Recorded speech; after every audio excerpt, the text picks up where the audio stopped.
In the early years of this bus, when I first got it, we did 20 years with firefighting maintenance, just enough to get by, and kept it on the road. And then we thought we'd do a little rebuild, and that became quite extensive until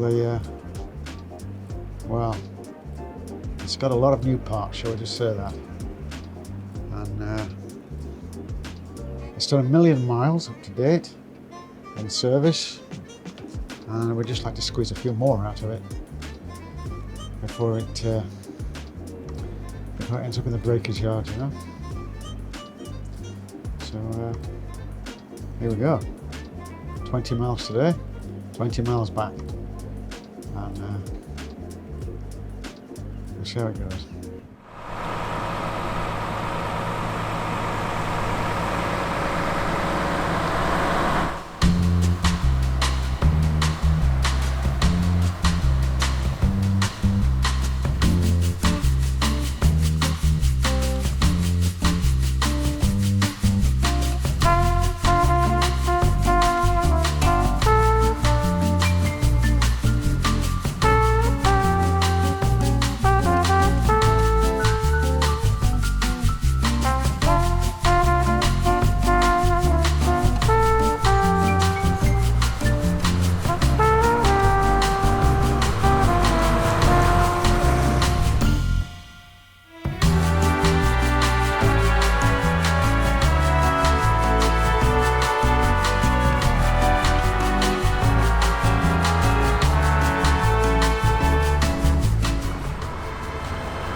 Well, I was inspired to buy this bus because I had friends who used to drive them across Africa and to India in the 1970s when the deregulation of the buses occurred.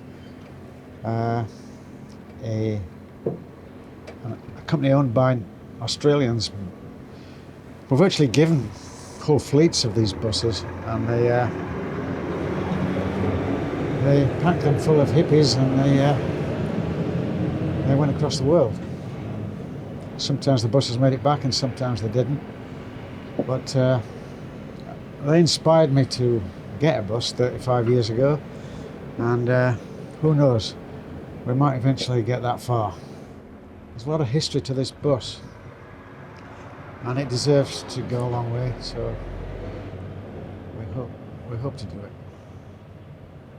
There's a few people we're going to take on a open-top bus ride down the seafront, in places from Scarborough to Whitby to Lowestoft and Bristol.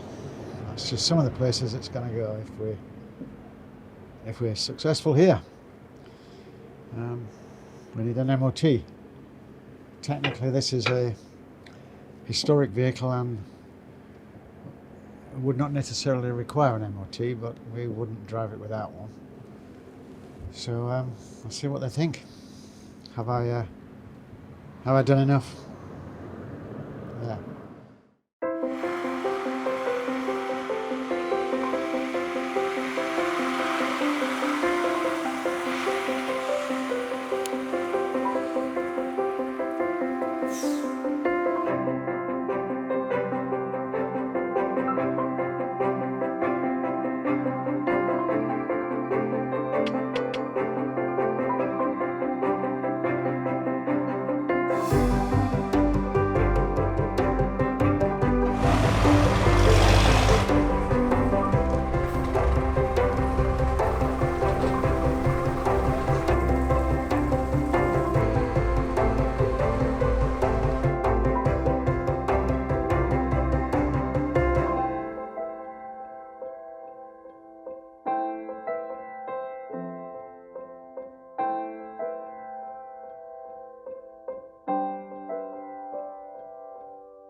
Yes, we shall travel.